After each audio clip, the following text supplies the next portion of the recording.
যেই বান্দা আল্লাহ তাআলার হুকুম আহকাম সুন্দরভাবে পালন করে দুনিয়ার জিন্দেগি পাড়ি দিবে, মৃত্যুর পূর্ব মুহূর্তে ওই গোলামের ওই বান্দার মৃত্যুটা হবে জান্নাতি মৃত্যু।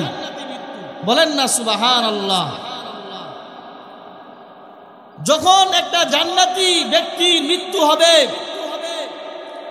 মালাকুল মাউত জান্নাতের ভিতর থেকে কয়েকজন জান্নাতি ফেরেশতাদেরকে ডাক দিয়ে জান্নাতের ভিতর থেকে একটা সুগন্ধি কাফনের কাপড় নিয়ে ওই দুনিয়ার মধ্যে জান্নাতি ব্যক্তির মাথার নিকট এসে উপস্থিত হয়ে যাবে। উপস্থিত হয়ে ওই মালাকুল মাউত ওই জান্নাতি মেহমানকে এভাবে সম্বোধন করবে, ইয়া আইয়াতুহান নাফসুল মুতমাইন্না, হে প্রশান্ত আত্মা, ইরজিই ইলা রাব্বিকি রাদিয়াতাম মারদিয়াহ, তুমি চলে আসো, ইলা রাব্বিকি রাদিয়াতাম মারদিয়া, তুমি এমন প্রতিপালকের নিকট ফিরে আসো যে তোমার মনিব তোমার প্রতি সন্তুষ্ট, তুমিও তোমার মনিবের প্রতি সন্তুষ্ট। বলেন সুবহানাল্লাহ। ওই মালাকুল মাউত আবার বলবেন, ফাদখুলি ফি ইবাদি, হে জান্নাতি মেহমান, তুমি নেককার বান্দাদের অন্তর্ভুক্ত হয়ে যাও। সুবহানাল্লাহ। ওয়াদখুলি জান্নাতি, আর তুমি জান্নাতি মেহমানদের সাথে অন্তর্ভুক্ত হয়ে তুমি তাদের সাথে জান্নাতের মধ্যে চলে যাও। বলেন সুবহানাল্লাহ। তখন মালাকুল মাউত জান্নাতি ব্যক্তির রূহটা কবজ করে আসমানের দিকে উঠতে থাকবেন।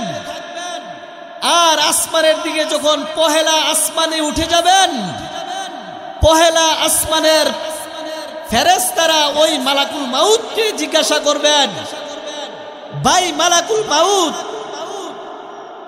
তুমি এটা কার রূহ কবজ করেছ, যার রূহ থেকে অনেক সুগন্ধি বের হইতেছে?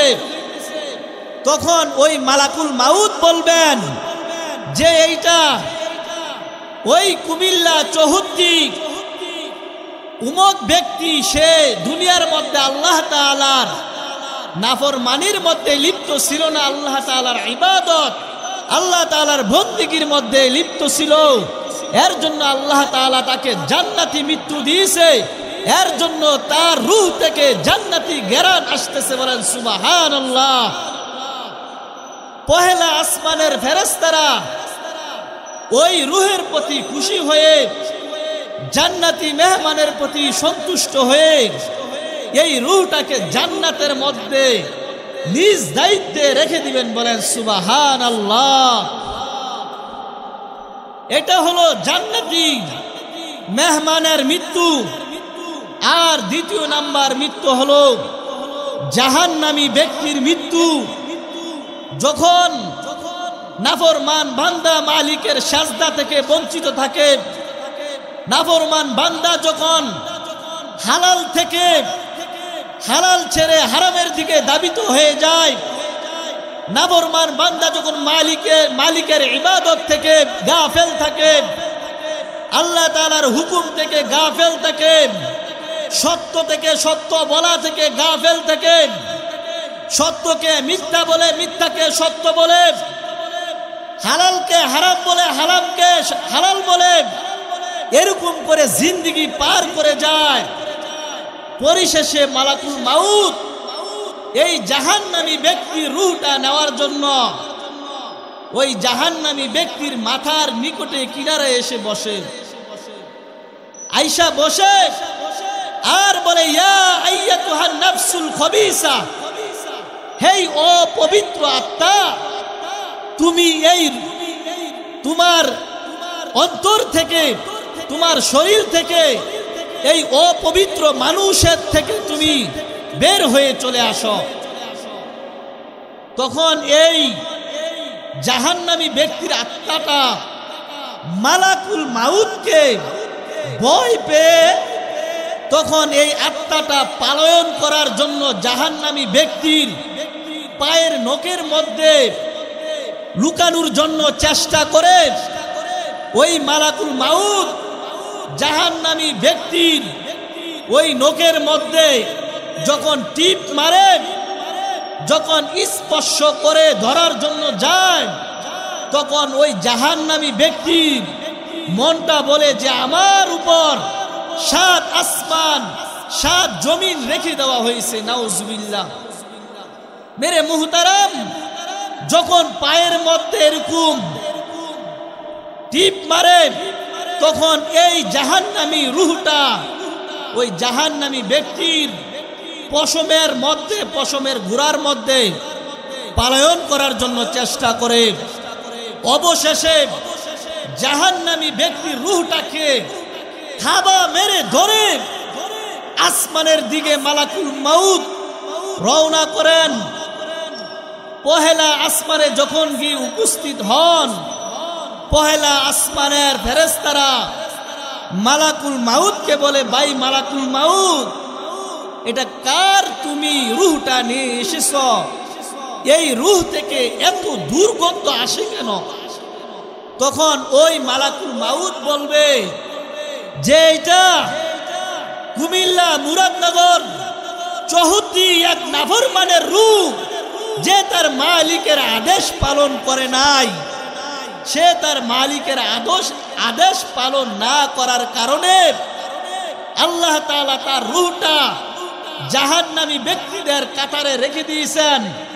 আর আল্লাহ তাআলা আমাকে নির্দেশ দিয়েছেন আমি যেন তার রূহটাকে জাহান্নামের মধ্যে নিয়ে নিক্ষেপ করি। তখন ওই রূহের মধ্যে, তখন ওই মালাকুল মাউত, ওই আসমানের ফেরেশতারা ওই রূহের প্রতি অসন্তুষ্ট হয়ে এই রূহটাকে জাহান্নামের মধ্যে নিক্ষেপ করেন। বলেন নাউজুবিল্লাহ। মুহতারাম হাজিরিন, এই হলো 2 নাম্বার জাহান্নামী ব্যক্তির মৃত্যু। 3 নাম্বার মৃত্যু হলো শহীদি ব্যক্তির মৃত্যু। শহীদি ব্যক্তির মৃত্যু কেমন হবে? যে আল্লাহ তাআলা বলেছেন যে মানুষকে যখন ছোট্ট পিপিলিকা কামড় দেয়, আর ওই কামড়টা যেরকম সামান্য একটা ব্যথার আগে এরকম ব্যথা পাবে শহীদি ব্যক্তি। আরেকটা এই শহীদি ব্যক্তির মৃত্যুর বিষয়ে উদাহরণ এসেছেন যে শিশু বাচ্চা মায়ের বুকের মধ্যে দুধ খেতে খেতে যখন ঘুমিয়ে যায়, আর এই ঘুমন্ত অবস্থায় মা যখন তার মুখটাকে টান দিয়ে নিয়ে আসে, যেরকম ভাবে সে কোনো ব্যথা পায় না, যেমন সে কোনো সজাগই পায়নি, এরকম ভাবে শহীদি ব্যক্তির রূহটাকে আল্লাহ তাআলা কবজ করেন। বলেন সুবহানাল্লাহ। মেরে ভাই ও দুস্থ বুজুর্গ, আল্লাহ তাআলা যেন আমাদের সকলকে জান্নাতি মৃত্যু এবং শহীদি মৃত্যু দান করেন। সকলে বলেন আমিন। মেরে ভাই ও দুস্থ বুজুর্গ, মৃত্যু কিন্তু একদিন করতেই হবে। এবার আপনাদের বিবেকে রেখে গেলাম যে আপনি জান্নাতি মৃত্যু চান নাকি জাহান্নামী মৃত্যু চান। জান্নাতি মৃত্যু হলো আল্লাহ তাআলার দিদার নসিব হবে, আর জাহান্নামী মৃত্যু আল্লাহ তাআলার দিদার নসিব হবে না।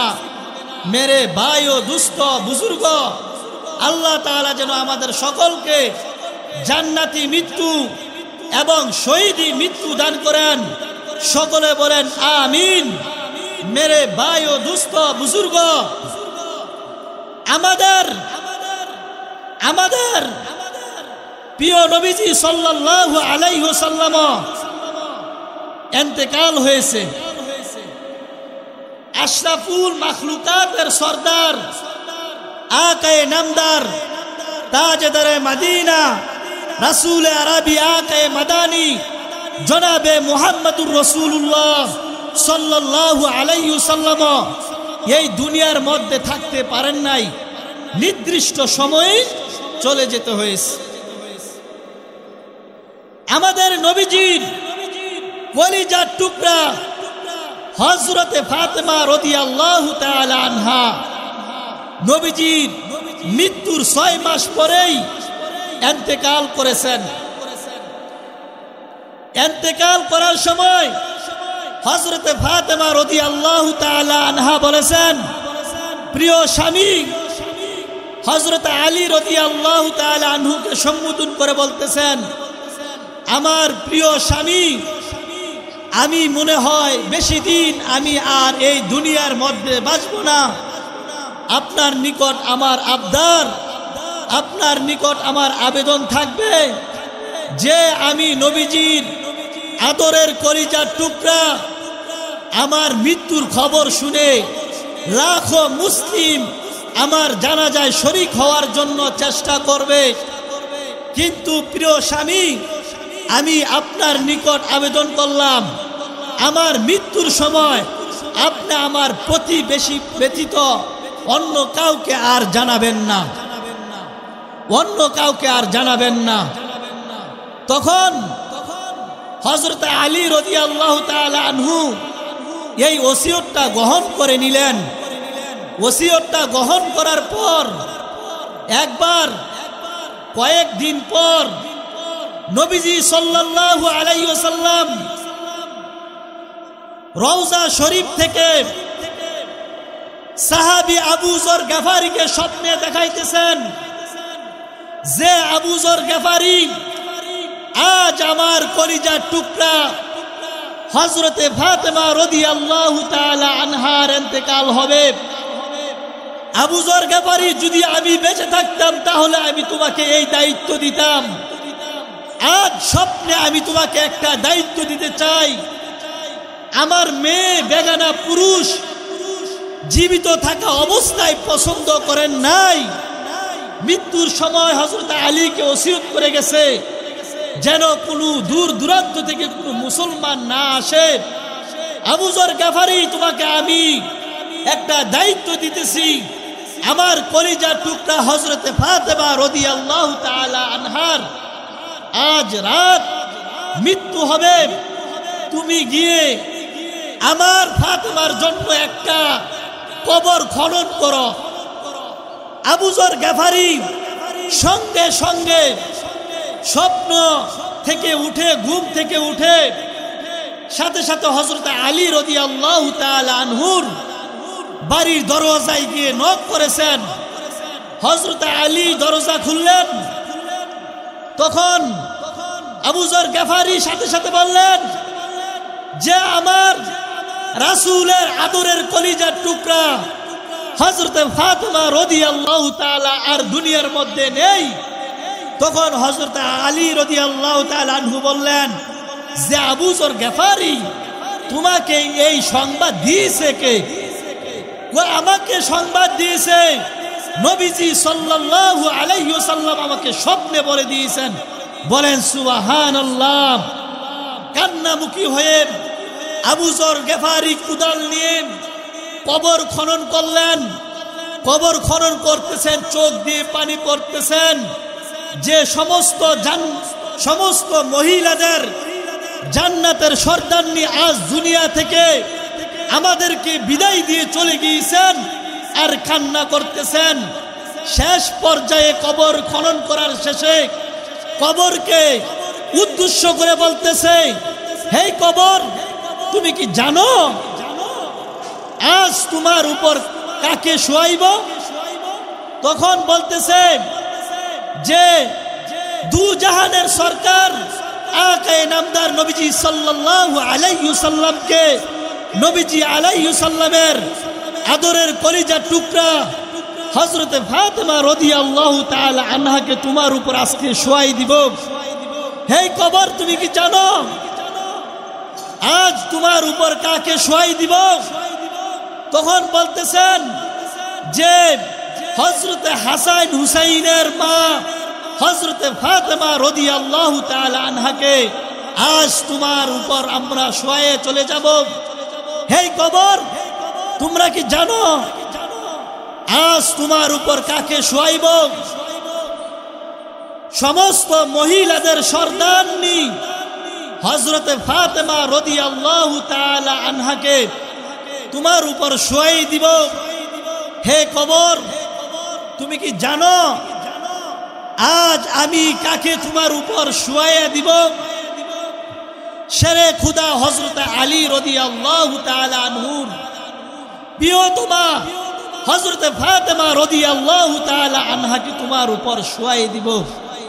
মেরে মুহতারাম, কবর থেকে কি আশ্চর্য আজীব জবাব এসেছেন যে হে আবু যর গফারি, কে নবীজির মেয়ে, কে হাসান হুসাইনের মা, আর কে জান্নাতের সর্দারনি, আর কে আলীর স্ত্রী? আমি কাউকেই চিনি না, আমি চিনি শুধু একমাত্র নেক আমল। বলেন সুবহানাল্লাহ। মেরে মুহতারাম, দুনিয়ার মধ্যে আমি যা কিছুই করি না কেন আমার কোনো কাজই আসবে না, একমাত্র নেক আমলই আমার কাজে আসবে, নেক আমলই আমার কাজে আসবে। কবর কাউকেই চিনে না, কবর শুধু চিনে নেক আমল। নেক আমল করবে যে কবর তাকে জান্নাতে দিবে, আর নেক আমল করবে না যে কবর তাকে জাহান্নামের মধ্যে নিক্ষেপ করে দিবে। মুহতারাম হাজিরিন, এর জন্য আমরা সর্বদাই নেক আমল করার চেষ্টা করব। কবর প্রতিদিন আমাদেরকে ডাকে, আনা বাইতুল দুধ। প্রত্যেকের কবর প্রত্যেককে ডাক দিয়ে বলে, ও আল্লাহর বান্দা, জানো আমি পোকা মাকড়ের ঘর, আমি সাপ বিচ্ছুর ঘর। তুমি তো সেই বান্দা যে নাকি একটা মশা তোমার কানের পাশ দিয়ে হেঁটে গেলে এর গুনগুন আওয়াজে তোমার ঘুম ভেঙে যায়, তোমার চোখ মেলে যায়। তুমি সামান্য একটা মশার গুনগুন আওয়াজ সহ্য করতে পারো না।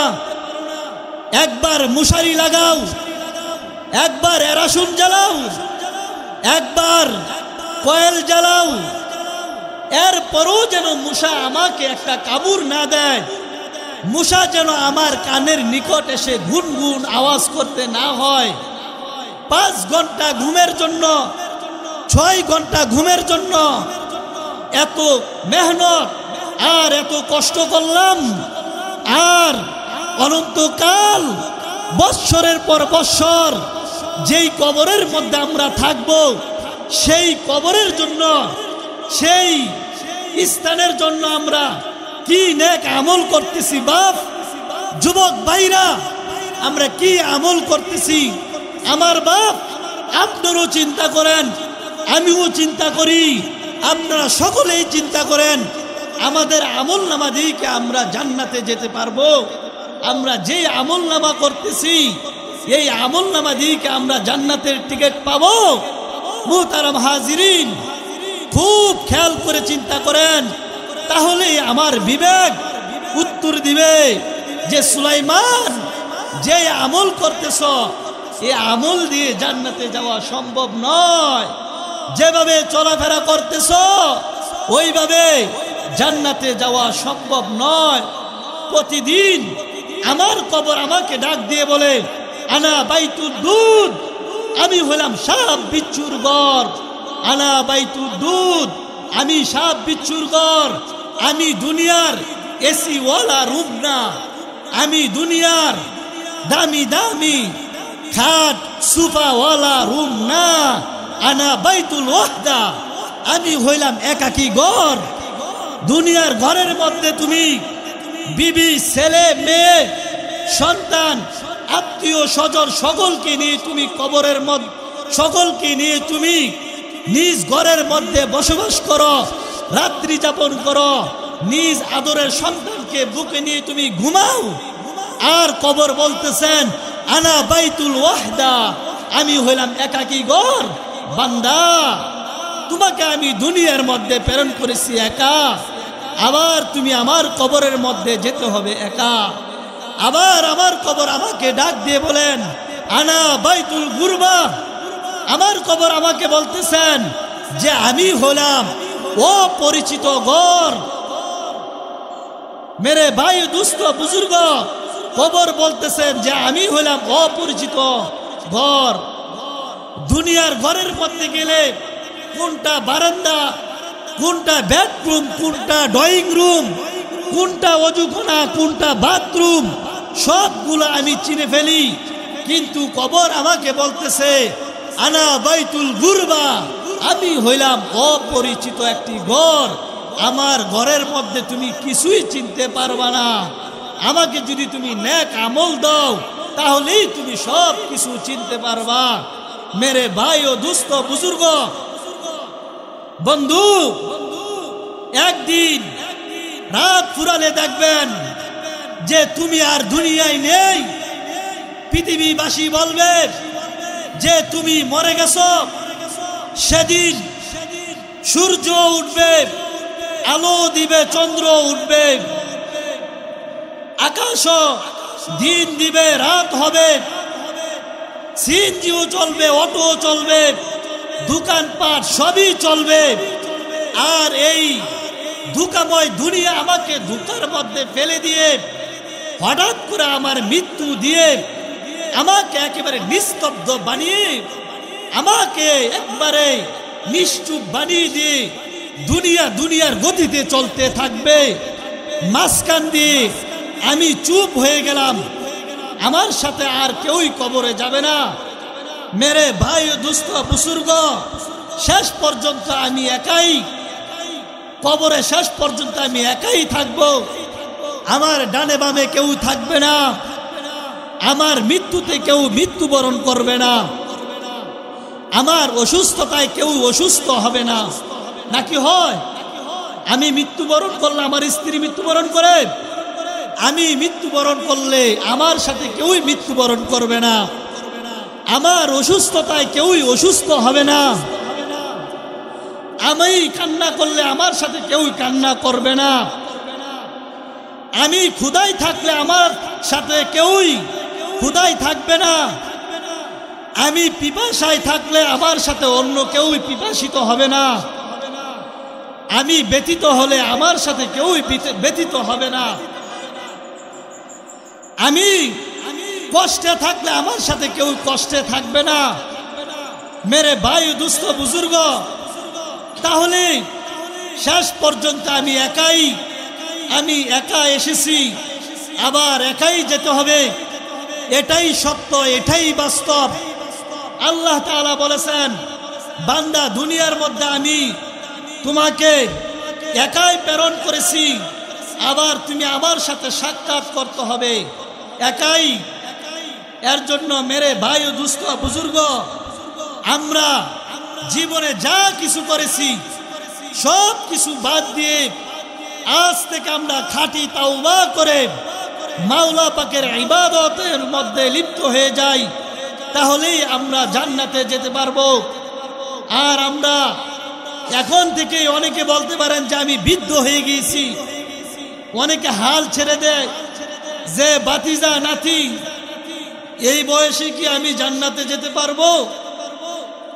যুবক অবস্থায়, জোয়ান অবস্থায় আমি অনেক পাপ করেছি, যেই পাপের কারণে আল্লাহ তাআলা হয়তো আমাকে জাহান্নামের মধ্যেই নিক্ষেপ করবেন। না বাপ, আমার শায়েখ আরিফ বিল্লাহ হযরত মাওলানা আনিসুর রহমান আশরাফি প্রায় সময় বলেন, হাল ছেড়ে দিলে তো হাল ছেড়েই দিলেন, হেরে গেলে তো হেরেই গেলেন, আর ব্যর্থ হলে তো ব্যর্থ। এটা একটা সহজ বিষয়, পানির স্রোতের সাথে ভেসে যাওয়া এটা সহজ, কিন্তু স্রোতের অবিকূলে দাঁড়িয়ে থাকা এটা একটা কঠিন বিষয়। আর যদি ওই স্রোতের অবিকূলে কেউ দাঁড়িয়ে থাকতে চায়, অবিকূলে যদি কেউ দাঁড়িয়ে থাকতে চায়, তাহলে একদিন না একদিন বিজয় আসবে আসবে।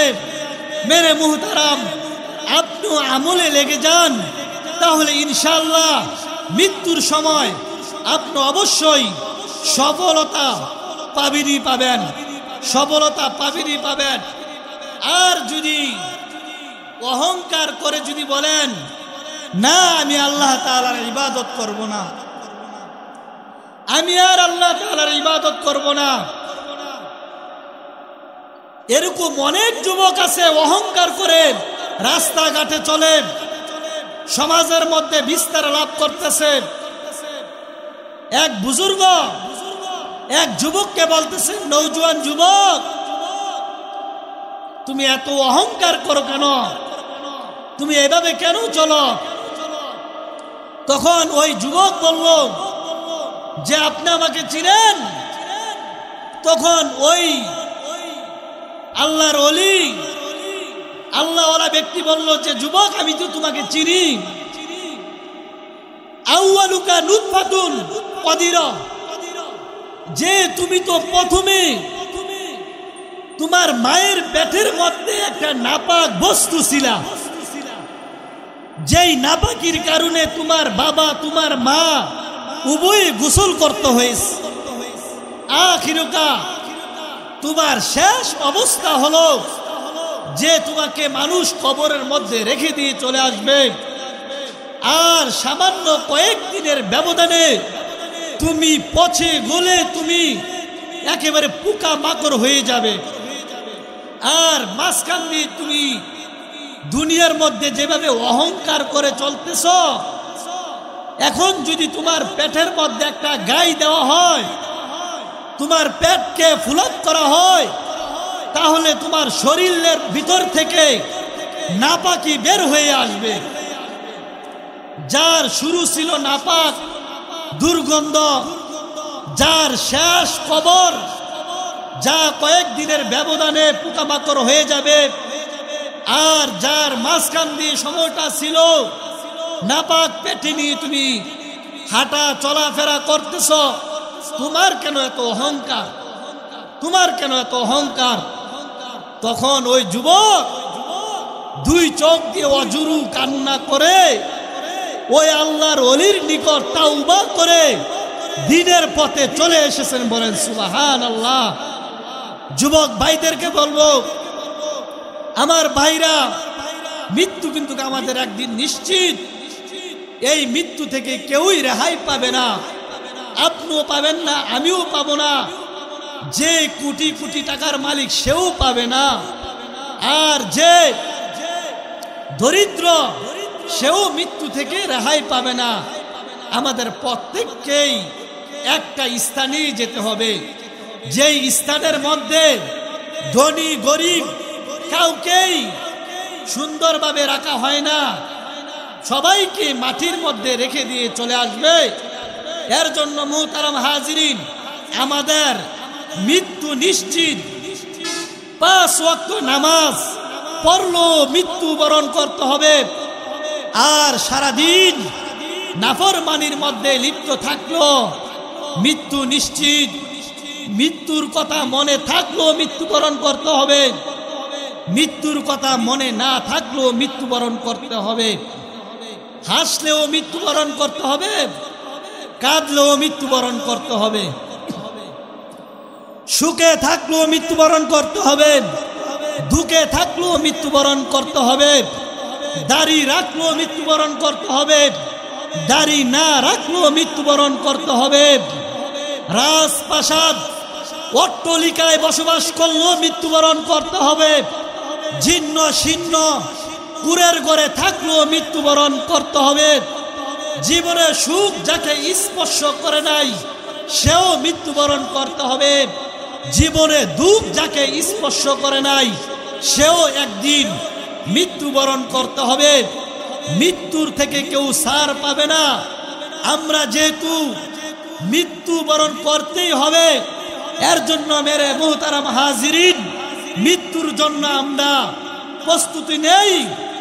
দুনিয়ার মধ্যে গাড়ির মধ্যে উঠলে যেরকম গাড়ির টিকিটের প্রয়োজন হয়, মৃত্যুর দিকে যেদিন ছুটব সেদিন মৃত্যুরও টিকিট রয়েছে, মৃত্যুর গাড়িরও এরকম বাড়ার জন্য টিকিট কাটতে হয়, আর সেই টিকিট হলো আমল নামা। এই আমল নামা আমরা দুনিয়ার মধ্যেই আমরা মজবুত করে যাইতে হবে, তাহলেই আমাদের মৃত্যুটা হবে জান্নাতি মৃত্যু, আমাদের মৃত্যুটা হবে শহীদি মৃত্যু। আল্লাহ তাআলা আমাদের সকলকে জান্নাতি এবং শহীদি মৃত্যুবরণ করার তৌফিক দান করুন। সকলে বলেন আমিন। আর জাহান্নামী মৃত্যু থেকে আল্লাহ তাআলা আমাদেরকে রক্ষা করুন। সকলে বলেন আমিন। ওয়া আখিরি দাওয়ানা আনিল হামদুলিল্লাহি রাব্বিল আলামিন। আসসালামু আলাইকুম ওয়া রাহমাতুল্লাহি ওয়া বারাকাতুহু।